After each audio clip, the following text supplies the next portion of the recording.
Итак, всем привет, меня зовут Алексей, у нас дом под Переславлем-Залесским, у нас семья с детьми, которые периодически будут смеяться на заднем фоне.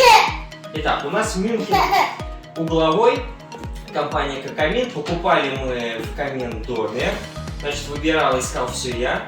Изначально должен был быть не такой камин, должен быть чуточку поменьше, но когда мы пришли в камин дом, нас уговорились на этот, ну как меня уговорили, жена уговорила, а потом оказалось, что на него была скидка.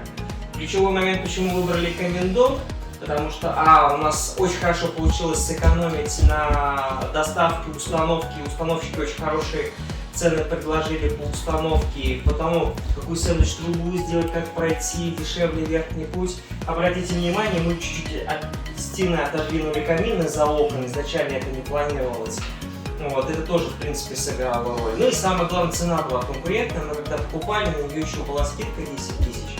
Поэтому мы дополнительно купили Кокамин. Что могу сказать по плюсам, это, конечно, панорамное стекло большое, для нас это был большой плюс. Если видите, у нас тут вокруг панорамные окна как раз. Для нас это было важно, чтобы мы и наблюдали за окружающей природой и за камином.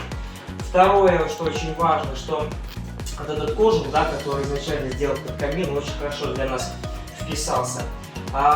И у любого камина есть минусы, у него тоже можно какие-то свои моменты найти, но самое главное, что туда обратить внимание, 45-е полено спокойно помещается, вообще без проблем, все это горит. Чистим, ну это уже горит, наверное, несколько часов, и все, в принципе, нормально.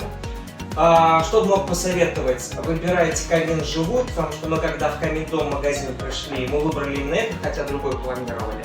Второе, если вдруг остаются какие-то сомнения, обязательно мониторьте цены, разговаривайте с менеджером, и нам менеджер всегда пошел и на скидку дал, и на установку, и на доставку, в конечном итоге, из-за чего и приняли решение. Поэтому всем желаю камина в дом и счастья в семью.